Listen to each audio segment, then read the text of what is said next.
하늘에 계신 하나님 아버지 참 감사합니다. 오늘도 이렇게 저희들에게 말씀으로 찾아오시고 그 말씀 가운데 진리를 선포하시며 그리스도 안에 있는 참된 생명과 죄사함의 은혜를 알게 하셔서 감사합니다. 오늘 이 말씀을 통해서 주님 안에 있는 그 놀랍고 크고 높은 주님의 사랑을 우리 모두 깨닫는 복된 시간 되게 하여 주시옵소서. 예수 그리스도의 이름으로 감사하며 간절히 기도합니다. 아멘. 여러분은 그리스도를 많이 사랑하세요? 그 그리스도에 대한 사랑이 어떤 형태로 나타나고 계십니까? 여러분 가운데 네, 그리스도를 사랑합니다 라고 대답하신 분들 중에 여러분은 무엇 때문에 예수님을 그토록 사랑하시는 거죠? 오늘 본문은 예수님을 참 많이 사랑한 한 여인에 대한 이야기입니다.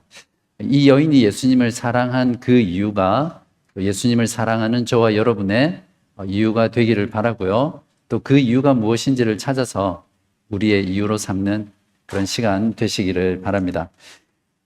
우리 지난주 설교는 예수로 말미암아서 실족하지 않는 복 있는 자들이 어떤 자들인지 살펴보았습니다. 오늘 향유를 부은 이 여인도 예수로 말미암아 실족하지 않는 복 있는 자가 누구인지에 대한 실제적인 예라고 할 수 있습니다. 36절부터 37절을 보겠습니다. 36절만 보겠습니다. 한 바리새인이 예수께 자기와 함께 잡수시기를 청하니 이에 바리새인의 집에 들어가 앉으셨을 때에, 여기서 예수님이 앉아 계셨다라는 이 표현은 우리가 보통 한국 사람들이 밥상머리에 앉아서 허리를 꼿꼿하게 세우고 밥을 먹는 그런 게 아니라요. 제가 여러 번 설명을 드렸던 것 같은데 밥상이 있으면 그 밥상 머리를 그 밥상 쪽으로 향하고 오른손잡이 같은 경우 왼손을 얼굴을 개고 다리는 밥상에서 멀리 있는 쪽으로 반쯤 누워 있는 자세입니다. 영어 성경에는 이걸 reclined 이렇게 표현하고 있는데 그런 장면을 우리가 잘 이해를 해야 오늘의 스토리를 또 더 생생하게 이해할 수 있습니다. 이때 그 동네에 죄를 지은 한 여자가 등장합니다. 이 여인은 예수님이 바리새인의 집에 계시다는 소식을 듣고 향유를 담은 옥합을 가지고 나타납니다. 본문에는 이 여자의 이름이 없습니다. 다른 마태복음이나 또 마가복음이나 요한복음에 보면 마리아 또는 막달라 마리아라는 이름이 있거든요. 근데 이 여인은 이름도 없습니다. 본문에 분명하게 어떤 죄를 지었는지 알 수는 없지만 확실한 건 이 여인의 경우에는 자신의 이마에 죄인 이렇게 딱지를 붙이고 그 동네를 다니며 살았던 그런 여인이죠. 당시 유대 사회에서 죄인이라고 규정한 그 문화적인 어떤 관습에 의하면 아마도 활락가나 또 거리에서 몸을 파는 그런 창녀였을 가능성이 높다, 이렇게 볼 수 있습니다. 죄인으로 점찍혀 사람들에게 손가락질 받고 혐오와 또 미움의 대상, 또 기피의 대상이 됐던 이 여자가 예수님이 있는 곳, 지금 그곳은 성대하게 잔치가 벌어지고 있는 곳이거든요. 그 집에 나타난다는 것은 정말 대단한 용기가 없이는 할 수 없는 일이죠. 예수님을 반드시 만나야 되는 어떤 필사적인 그 이유가 있어야만 그것을 극복하고 나타날 수 있었죠. 이 여자가 가져온 향유 담은 옥합은 당시 물가로 치면 1년치 노동자 임금에 해당하는 가격을 가진 옥합이거든요. 향유가 있는. 그러니까 지금으로 치면 평균 연봉이 어느 정도 됩니까? 해마다 다르긴 하겠지만 거의 5만 불에서 7만 불짜리 향유를 가지고 예수님께 나온 겁니다. 38절을 보십시오.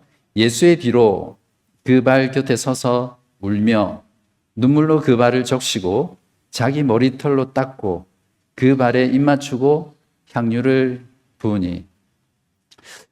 이 구절을 보면 누가의 어떤 문학 그 스타일이 잘 나오는데 마치 카메라 감독처럼 이 여인의 동작 하나하나를 단계별로 클로즈업 시켜서 독자로 하여금 그 장면들을 슬로우 모션을 보듯이 아주 자세하게 보도록 그렇게 적고 있습니다. 총 4가지 동작인데요. 먼저 울며 눈물로 그 발을 적셨다 되어 있는데 원어에 보면 하나의 동사입니다. 그러니까 많은 눈물로 그 발을 적시기 시작했다. 이렇게 표현되어 있습니다. 여기서 적신다라는 것은 그냥 어떤 단순히 어떤 감정이 북받쳐서 흐느낀다든지 눈물을 뚝뚝 조금씩 떨어뜨리는 그런 게 아니라 비가 내릴 때 쓰는 그 동사거든요. 그러니까 이 여인이 흘린 눈물은 비가 쏟아지듯 소낙비가 내리듯이 이렇게 주르륵 주르륵 주르륵 끝도 없이 흘렀던 눈물입니다. 왜 이렇게 이 여자는 많이 울었을까요? 보통 우리는 언제 이런 눈물을 흘리나요? 자신의 큰 죄로 인한 회개의 눈물일 수도 있고요. 아니면 그 전에 예수님께 큰 은혜를 받아서 그 은혜에 대한 감사의 눈물일 수 있습니다. 아니면 둘 다일 수도 있겠죠. 그 다음엔 많은 눈물로 적신 그 발을 그 자기의 머리털로 이렇게 닦습니다. 그 당시 여자가 머리를 풀어 헤친다는 것 자체가 굉장히 수치스러운 일이거든요. 머리를 풀고 있었는지 아니면 묶고 있다가 풀었는지 모르겠지만 아무튼 여자가 머리를 풀어 헤치고 그걸로 어떤 남자의 발을 닦는다라는 것은 자신이 그분 앞에 얼마나 철저하게 낮은 자인지 자기를 철저히 부인한 그런 겸손의 모습입니다. 그리고 나서 예수님의 발에 입을 맞춥니다. 그러니까 키스를 한 거죠.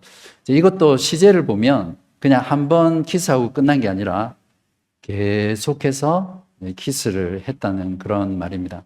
이런 행동 역시 이 여인이 예수님을 얼마나 존경하고 또 감사하고 또 겸손히 사랑했는지 그런 것들을 잘 보여주죠. 마지막으로 값비싼 향유를 머리도 아니고 발에다 이렇게 부었습니다. 그러니까 6만 불짜리를 그냥 발에다가 이제 부은 거죠. 이 향유를 부을 때도 그냥 후라이팬에 기름 두르듯이 이렇게 찔끔찔끔 부은 게 아니라 사진에 보시면 나중에 나올 텐데 향유를 담은 그 옥합은 주둥이를 깨트려야만 부을 수 있거든요. 그러니까 그 주둥이를 깨트리고 그 전체를 그냥 콸콸콸콸콸콸 쏟아 부은 겁니다. 자, 예수님은 이 4가지 모든 이 여인의 행동을 그냥 하나로 통틀어서 뭐라고 표현하시냐면 뒤에 보면 자신을 많이 사랑했다 이렇게 표현했습니다. 이 여인이 이렇게 예수님을 많이 사랑한 이유가 뭘까요? 여러분도 이 여인처럼 예수님을 정말 이렇게 많이 사랑하고 계십니까? 정말 사랑한다면 왜 예수님을 사랑하고 있습니까? 자, 잔치를 베푸른 호스트인 바리새인의 심기가 굉장히 불편해졌습니다. 이 여인은 그렇다 치더라도 죄인으로 소문난 이 여인이 자기 집에 나타나서 이상한 퍼포먼스를 하니까 화가 났겠죠. 근데 예수님도 만약에 선지자라면 이 여인을 알아보고 발로 발을 차든지 어쨌든 만지지 못하도록 뿌리쳐야 하는데 예수님은 그 모든 행동을 그대로 다 받아들이는 거죠. 그래서 이 바리새인은 차마 입 밖으로 말을 못하고 속으로 또 말을 합니다. 39절 예수를 청한 바리새인이 그것을 보고 마음에 이르되 이 사람이 만일 선지자라면 이 가정법은 이 말은 이 예수님은 절대 선지자일 리 없다라는 게 전제되어 있는 표현입니다. 자, 이 사람이 만일 선지자라면 자기를 만지는 이 여자가 누구며 어떠한 자, 곧 죄인인 줄 알았으리라 하거늘. 자, 바리새인이 마음속으로 군시렁거리는 이 소리를 예수님이 못 듣고 그냥 지나갈 리가 없죠. 집에서 저하고 와이프가 영어를 가끔씩 쓰거든요. 그때 우리 애들은 이렇게 귀신같이 틀린 발음을 알고 지적을 해요. 그러니까 너무 잘 들리는 거죠, 그 틀린 발음이. 그러니까 예수님도 바리새인이 마음속으로 생각한 그 모든 혼잣말도 너무나 귀에 생생하게 들렸던 겁니다. 그래서 예수님이 그 속으로 한 말에 대답하기 위해서 예수님의 주특기가 뭡니까? 비유. 그러니까 비유를 들어서 질문을 하시죠. 41절에서 42절 이 부분은 우리가 같이 한번 읽어보겠습니다. 시작. 빚주는 사람에게 빚진 자가 둘이 있어 하나는 500데나리온을 졌고 하나는 50데나리온을 졌는데 갚을 것이 없으므로 둘 다 탕감하여 주었으니 둘 중에 누가 그를 더 사랑하겠느냐. 시몬의 대답을 듣기 전에 여러분이 한번 대답해 보십시오. 누가 더 사랑을 많이 하겠습니까? 50데나리온 빚진 자, 500데나리온 빚진 자. 네, 여기서 한 데나리온이라는 돈은 그 당시에 노동자가 하루 일해서 받는 임금에 해당합니다.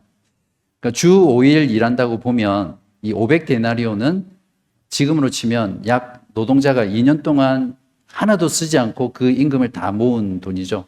그러면 뭐 사람마다 월급의 차이는 있겠지만 지금으로 치면 10만 불에서 20만 불 정도 되는 그런 빚이죠. 50데나리온은 두 달치 임금이니까 한 10,000불에서 20,000불 정도 그렇게 예상할 수 있겠죠. 아무튼 이 두 사람 다 갚을 능력이 없었습니다. 그래서 이 빚을 준 자가 그냥 탕감을 해주는 거죠. 그러니까 탕감한다는 말은 cancel, 그러니까 다 취소해준다, 그런 표현입니다. 누가 더 사랑하겠습니까? 당연히 500데나리온 빚을 졌다가 그것을 탕감받은 자가 그 빚준 자를 더 사랑하겠죠. 그러니까 시몬도 똑같이 대답을 했습니다. 그래서 예수님이 내가 옳게 대답했다 이렇게 표현을 했거든요. 자, 예수님은 시몬의 대답을 들은 후에 바리새인이 죄인이라고 정죄한 그 여자를 한번 돌아보시고요. 그 다음에 다시 시몬에게 대답을 하십니다. 44절에 보시면 그 여자를 돌아보시며 시몬에게 이르시되 이 여자를 보느냐? 내가 내 집에 들어올 때 너는 내게 발 씻을 물도 주지 아니하였으되 이 여자는 눈물로 내 발을 적시고 그 머리털로 닦았으며 너는 내게 입맞추지 아니하였으되 그는 내가 들어올 때로부터 내 발에 입맞추기를 그치지 아니하였으며 너는 내 머리에 감람유도 붓지 아니하였으되 그는 향유를 내 발에 부었느니라. 시몬 자신은 지금 자신이 죄인 취급하는 이 여인이 했던 행동 중에 어느 것 하나도 자신은 행하지 않았습니다. 그 말은 이 바리새인은 예수님을 전혀 사랑하지 않았다라는 거죠. 예수님이 집에 들어올 때 손님에게 발 씻을 물을 주는 것, 또 발을 씻어주는 것은 그 손님에 대한 예의였거든요. 근데 이 바리새인은 발 씻을 물조차 주지 않았습니다. 그에 반해서 이 여인은 자신의 눈물로 그것을 발 씻을 물 삼아 머리털로 이렇게 닦는 그런 일들을 행했죠. 시몬은 손님을 맞이할 때 또 그 당시 상황 속에서 보통 키스를 하거든요. 지금도 호주 문화에서 보면 처음 만나면 이렇게 허그하고 볼에다가 키스하시죠. 여러분은 정숙하셔서 다 안 하시는 모양인데 저는 처음 왔을 때 그 커스터머가 저한테 볼에 이렇게 옆에서 막 이렇게 키스할 때 너무 당황스러워가지고 막 뒤로 빼고 막 그렇게 했었는데 아무튼 그때도 이게 예의였습니다. 근데 이 바리새인은 예수님의 볼에 뺨에 입을 맞추는 것조차도 하지 않았습니다. 그에 반해서 이 여인은 어떻게 했습니까? 그 발에 들어올 때로부터 입 맞추기를 그치지 아니하였다. 그러니까 그냥 한번 뭐 이렇게 쪽쪽 하고 끝난 게 아니라 사정없이 계속해서 입을 맞춘 겁니다. 여러분 언제 이렇게 뽀뽀하세요? 아마 남편이나 아내한테는 절대 안 할 것 같고, 그죠? 사랑하는 내 애기, 또 애들이 또 크면 안 하죠. 아니, 아기 때. 지금 뭐 요한이나 이한이나 뭐 이런 온유 같은 그런 애들이죠. 아니면 손자, 손녀 보면 여기 할아버지 할머니 계신데 정말 그러시죠? 그냥 뽀뽀 한 번 하고 됐다 가라 이렇게 안 하시잖아요. 그죠? 그러니까 그렇게 이 여인은 예수님에 대한 그 사랑으로 머리도 아니고 그 발에 키스를 했습니다. 시몬은 예수님을 맞이하기 위해서 머리에 기름을 붓는, 그것도 여기 보면 그 감람유라는 것은 아주 값싼 올리브유를 말하거든요. 그것조차도 머리에 붓지 않았는데 이 여인은 그 값비싼 10만 불이 넘는 그 향유를 발에다가 옥합을 깨트리고 이렇게 부었습니다. 예수님은 이제 바리새인이 정죄한 이 여인과 바리새인에게 대한 판결을 내리시죠. 47절에 보시면 이러므로 내가 네게 말하노니 그의 많은 죄가 사하여졌도다. 이는 그의 사랑함이 많음이라.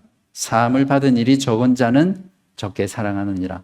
이 말씀을 잘 뜯어서 보면 예수님은 이 극적인 대조 속에서 시몬 네가 죄인이라고 정죄하는 저 여자는 용서를 받았고 죄 사함을 받았고 오히려 정죄하는 네가 용서를 받아야 될 죄인이다라는 것을 지금 책망하고 계신 겁니다. 47절 말씀을 좀 더 앞부분을 좀 더 보시면 마치 이 여인이 예수님을 많이 사랑했기 때문에 그 사랑한 행위를 보고 예수님이 죄를 사해 줬다. 이렇게 얼핏 보면 이해가 됩니다. 결코 아니죠. 그녀가 예수님을 많이 사랑하는 그 사랑의 행동, 그 사랑의 표현을 보니까 이 여자가 이미 죄사함을 많이 받은 여자구나라는 것을 알 수 있다라는 말씀입니다. 이 말은 그녀가 하나님의 죄사함을 많이 받았기 때문에 그 죄사함의 은혜를 받아서 예수님을 사랑하게 되었다. 이렇게 다르게 표현할 수 있습니다. 그러니까 이 여인의 많은 죄를 용서하신 하나님의 죄사함의 은혜가 이 여인으로 하여금 이렇게 예수님을 많이 사랑하는 자리로 이끌었던 것입니다. 여러분 예수님 많이 사랑하세요? 여러분이 지금 예수님을 정말 많이 사랑하고 있다면 다른 어떤 이유보다도 하나님의 그 죄사함의 은혜가 여러분으로 하여금 사랑하게 하는 겁니다. 물론 우리가 기도하고 우리 생활에 필요한 것들을 간구했더니 하나님께서 그것들을 응답하시고 들어주실 때 감사하는 마음이 생기죠. 그런데 진정 우리가 받은 그 죄사함이 얼마나 크고 놀라운지를 철저히 깨닫는 사람은 이 여인처럼 자신의 모든 것들을 들여서 예수님을 사랑할 수밖에 없습니다. 그래서 진정으로 예수님을 사랑하는 참된 동기, 참된 근원은 하나님의 죄 용서입니다. 자, 이어서 예수님은 판사가 법정에서 죄인에게 무죄 판결을 내리듯이 많은 사람들이 보는 앞에서 공개적으로 무죄 선언을 하십니다. 48절에 이에 여자에게 이르시되 내 죄 사함을 받았느니라. 하나님께서 지금 예수님이 죄 사함을 선언하실 때 하나님께서 너의 죄를 사하실 것이다. 하나님의 이름으로 너의 죄를 사하노라 이렇게 말씀 안 하셨죠. 예수님이 직접 내가 너의 죄를 사하노라 이렇게 선언하셨습니다. 그 말은 예수님께서 죄를 사하는 권세를 가지신 누구십니까? 하나님이시라는 거죠. 이 여자가 지은 모든 죄, 그 죄는 하나님께 지은 죄거든요. 그래서 하나님 그분만이 죄를 사하실 수 있는데 예수님께서 너의 죄를 사한다고 하셨으니까 바로 이 예수님은 바로 죄를 사하실 수 있는 권세를 가지신 하나님이시라는 것을 스스로 선언하시는 거죠. 여기서 죄사함을 받았느니라는 시제도 현재형이 아니라 완료형으로 되어 있습니다. 그러니까 완료형이라는 건 뭐냐면 여기 영어 문법 공부하시는 분 있을 텐데 이전에 과거에 일어났던 그 일이 지금 현재 계속해서 이루어져 있다는 것을 말합니다.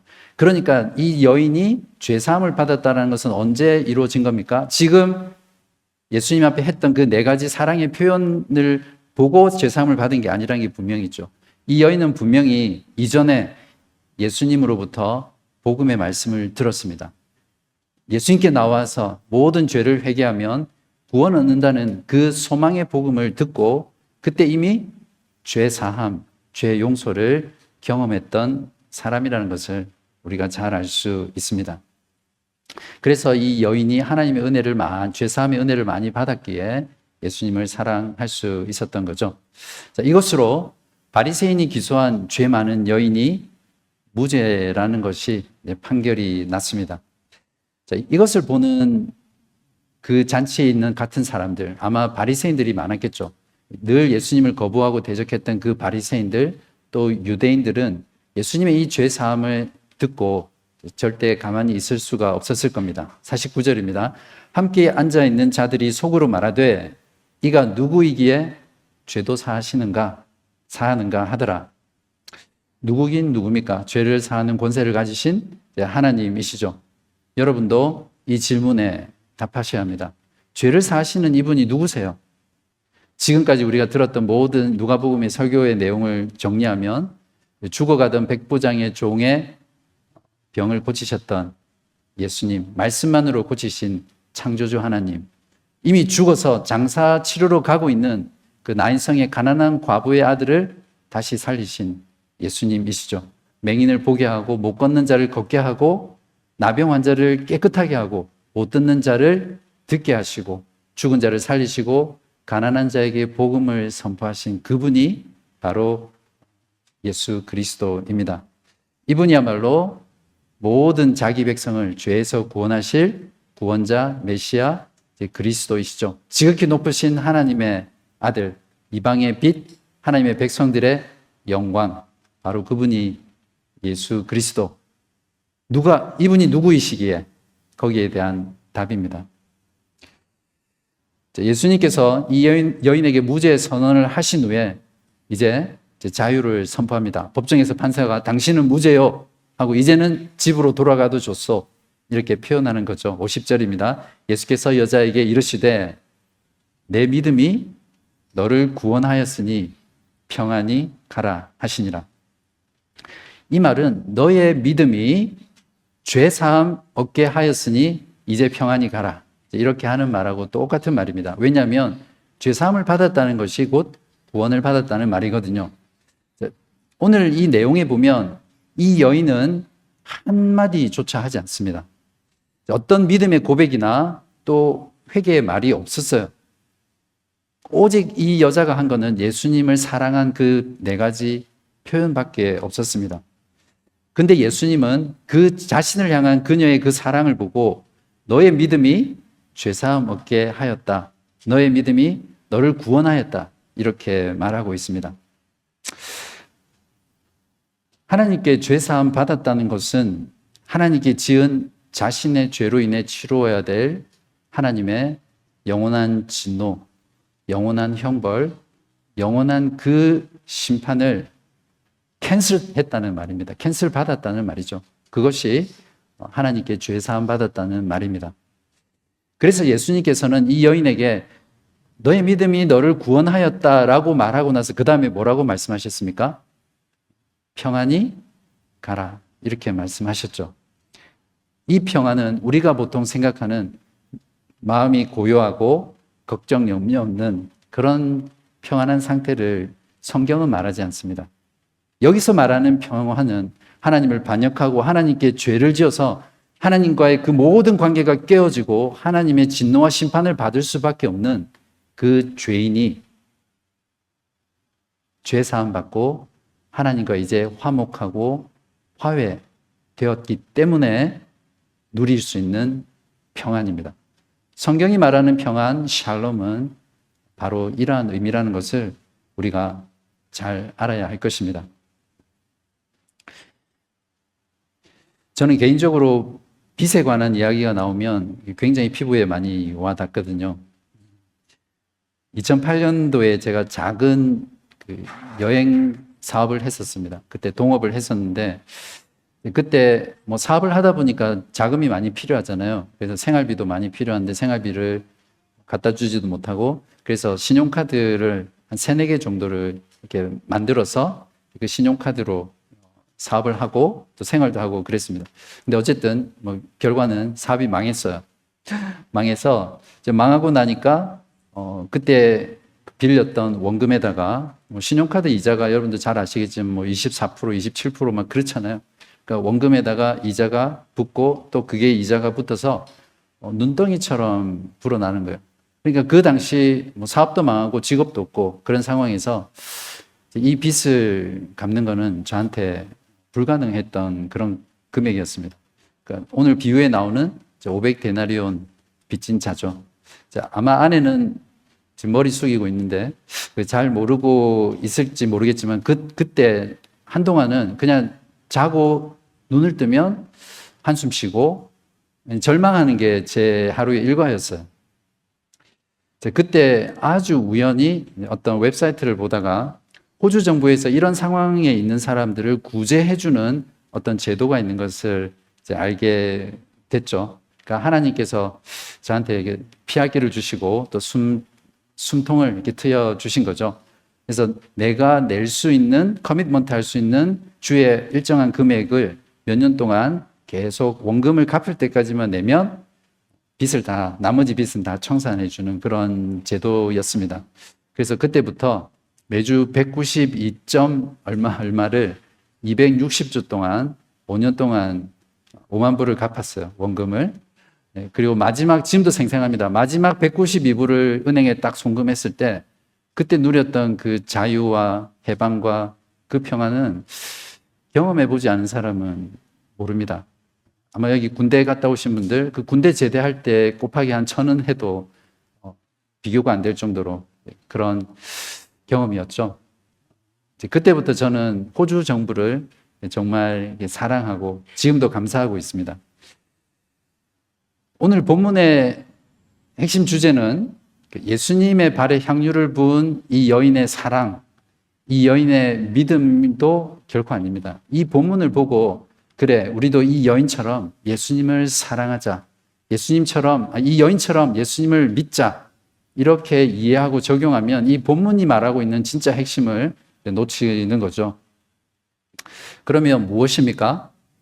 갚을 능력 없는 500데나리온의 빚을 진 이 여인이 하나님이 아무런 조건 없이 아무런 어떤 것 없이 거저 용서해 주신 그 하나님의 죄사함의 은혜입니다. 바로 그 죄사함의 은혜가 이 여인으로 하여금 회개하게 했고 또 예수 그리스도를 사랑하게 한 것입니다. 이것이 오늘 본문의 핵심입니다. 하나님께서 저와 여러분을 이렇게 구원하셨습니다. 저와 여러분이 하나님께 진 빚은 500데나리온이 아니라 무한한 빚입니다. 왜냐하면 우리가 짓는 모든 죄는 무한하신 그 하나님의 거룩함을 손상시킨 죄이기 때문에 우리가 갚아야 될 이 죄값은 무한한 죄값이어야 합니다. 인류가 존재하고 또 지금 이 세상 가운데서 어떤 인간도 하나님께 이 무한한 죄값을 치를 수 있는 존재는 아무도 없습니다. 그래서 우리가 갚아야 할 죄는 저의 빚이 그렇게 늘어났던 것처럼 날마다 숨을 쉴 때마다 차곡차곡 쌓이고 그게 눈덩이처럼 불어나서 태산보다 더 많은 그런 죄의 빚으로 남게 되죠. 이런 우리들은 하나님의 어떤 자비 없이는 절망할 수밖에 없고 소망할 수 없는, 그러니까 인간의 가장 비참한 모습이 바로 하나님 앞에 선 죄인들의 실상입니다. 그래서 하나님의 아들 예수 그리스도께서 하나님이신 그분이 하늘 영광 다 버리고 가장 낮은 인간의 자리에 오셔서 우리가 치러야 될 그 죄값을 다 몸에 짊어지고 우리 대신 그 죄값을 십자가에서 치르셨습니다. 그래서 우리가 갚아야 될 그 무한한 죄의 빚을 다 탕감해 주셨습니다. 이것이 복음입니다. 그 예수 그리스도를 내 마음에 받아들이고 나의 죄를 회개하면 나의 모든 죄가 하나님으로부터 사함 받았다는 이 소식이야말로 진정한 복된 소식이죠. 그러므로 예수 안에만 죄사함이 있고요. 예수 안에만 참된 구원이 있습니다. 예수 안에만 참된 평안이 있습니다. 다른 어떤 곳에서도 이 진정한 죄사함, 진정한 구원, 진정한 평안을 찾을 수 없습니다.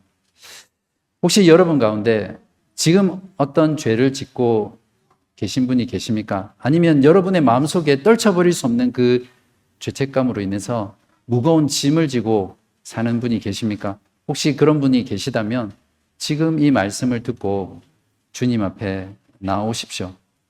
하나님의 그 무한하신 자비와 사랑과 용서를 경험하시기 바랍니다.